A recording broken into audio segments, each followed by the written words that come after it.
విషయంలో అయితే కేంద్రం మాత్రం వడివడిగా అడుగులైతే ముందుకు వేస్తోంది. అలాగే ఇప్పటికే వక్ఫ్ బిల్లుకు సంబంధించి కీలక నిర్ణయం తీసుకుంది.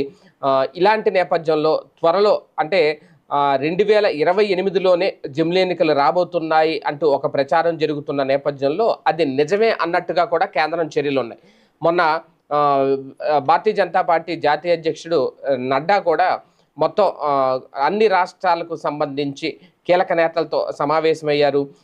అందులో మన ఆంధ్రప్రదేశ్ అధ్యక్షురాలు రాజమండ్రి ఎంపీ పురంధేశ్వర్ గారు కూడా పాల్గొన్నారట.